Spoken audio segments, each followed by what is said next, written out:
crab walks into a bar, and the barman goes, "Oi, you're barred, get out." And the crab goes, "Why? Why am I barred?" And he goes, "Keep me giving it all that. If you're new here, hi, my name is Noah, and I am the bookworm." But I guess at this point, I'm a book crab. This is bad. This is bad. I don't know why. I've had this for like over a year, 2 years, this costume, just so I can tell people that joke. But sometimes it comes into handy, especially when you're talking about Night of the Crabs by Guy N. Smith, which was released in 1976 originally. And this is so far one of 5 because they're re-releasing the book. So yay for that. I need help. I really do need help. And also it's 185 pages of pulp horror. What is pulp horror? Pulp horror is an amazing little thing where they used to publish short stories in really cheap magazines. They normally have over-the-top plot, no character development, but it tends to be kind of crazy and bonkers, and we're kind of there for that. With myself anyway, because look at me! I shouldn't be having as much fun as this as I am. So, Night of the Crabs is set in Wales, specifically near a place called Shell Island, which is awesome. So the story revolves around a guy who, weirdly enough, is a botanist, but his nephew and his fiancée go missing while they're there in Wales, and he comes down from, I think it's London, to basically try and find them because they're having a search and they're just like, oh, they've been swept out to sea and they gave up. And he's like, no, something else is wrong. They're very strong swimmers. I know that they're strong swimmers, and there's no like crazy like water currents or anything. So he's basically gone down there to try and figure out what's going on. Very fast, he pretty much figures out that from the things in the sand look like giant crab marks, which would basically somewhat he guesstimates the size to be the size of like a dog. Too bad he figures that they're a bit bigger than a dog because there's quite a lot of them, there's quite a few of them, and therefore it is pretty much like War of the Worlds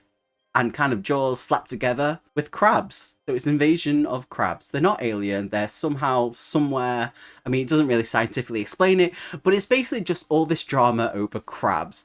Now, the main thing is that always makes me laugh when I read this. Everyone seems to be a widow, apart from one person. I think there's like 3 people who are widowed that you meet, and one is just like a divorced woman. The plot itself, with it being pulp horror, it's very fast-paced. It's only a short book. I really enjoyed this. It was fun to read. Character-wise, we have Ian, who is the nephew of, as he's originally named as Uncle Cliff, who has brought his fiancée, Julie. They're both early 20s, and they basically work for Cliff. With Cliff, he is a widow. He's the leading botanist, so plants, but near the end of the book, he's then described as a marine biologist out of nowhere, so that was cool. He's around about 39 years old, but he's known as Uncle Cliff to Ian because he's such a young age, and you know, with them being early 20s, he's pretty much views Uncle Cliff as like an older brother. We have Miss Jones, who is a widow, who owns the inn where Cliff ends up staying at, they know each other. And then we have a woman named Pat. She is the VOXER. And we love Pat. She's a very stubborn character, and she pretty much becomes the love interest of Cliff, and it's this whole whirlwind romance, which it's a cute little thing. What we learn about the crabs is that tanks, grenades, I don't know why I'm using my claws to like list these off. So with tanks, grenades, machine guns, they are impervious to fire. So it's pretty much figuring out how they're going to find where the crabs are that keep coming onto the land, and how they're going to destroy them, basically, because that's everything they've used so far is not working, like in War of the Worlds. It is a fun little book. It ticks off the Don't Die July, keep it crawly, because it's crabs, creepy crawly type of thing that people can find icky. For some reason, I like crabs, aka crab joke and crab costume, because you can never go wrong.